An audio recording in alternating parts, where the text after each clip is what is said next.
অভিশাপ দিও না মা। মা, তুমি নহ শুধু মা, তুমি আম্মি, তুমি মাম্মি, তুমি মামনি, তুমি মা। অফুরন্ত নাম তব, কিন্তু তার কোনোটাতেই নেই তত লালিত্য যত মাতে।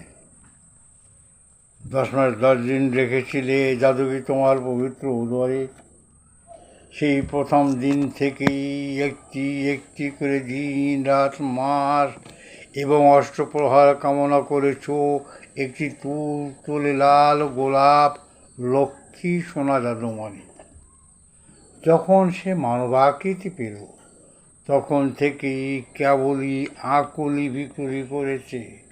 কবে কখন তোমার কোল জুয়ে বসে কুড়াবে তোমার আদর স্পর্শ সোহাগ। ফলশ্রুতিতে তুমি যন্ত্রণায় কুকড়ে উঠেছ, বদল হয়েছে মলিন বিষণ্ণ তব। কিন্তু তারই মাঝে তুমি আনন্দে হয়েছে বিভোর এবং মেরেছ ধমক, থাম দুষ্ট কোথাকার। এমনি করেই এলো তোমার জীবনে সেই কাল বসিয়ে রাত্রি, স্নিগ্ধ শরতের সোনালি সূর্যের হাত টেনে নিয়ে তুমি মা হলে।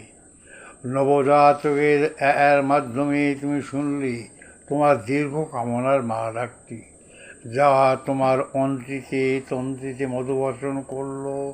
তুমি ফিরে চাইলে তোমার ফোকার পানে, আর কি আশ্চর্য, ক্ষণিক পূর্বের মৃত্যুসম যন্ত্রণার তোমার কিছুই আর রইল না অবশিষ্ট।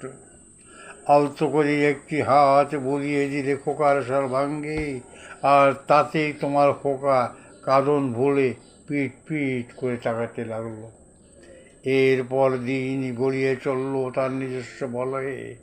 মা, তোমার খোকা তোমাকে তিলে তিলে জ্বালিয়ে আজ তার নিজস্ব পায়ে দাঁড়াতে শিখেছে। মা, ঋণ তব ইহ জীবনে পরিশোধযোগ্য নয়। যেভাবে কর্তব্য খোকার খেদমত করা তোমাকে, তার কিয় ধ্বংস তোমার খোকা পেরিয়ে উঠছে না কঠিন বাস্তবতার প্রেক্ষাপটে দাঁড়িয়ে। তাই বলে তুমি অভিশাপ দিও না, দিতে পারো না, কেননা তুমি যে সর্বংসহা মা।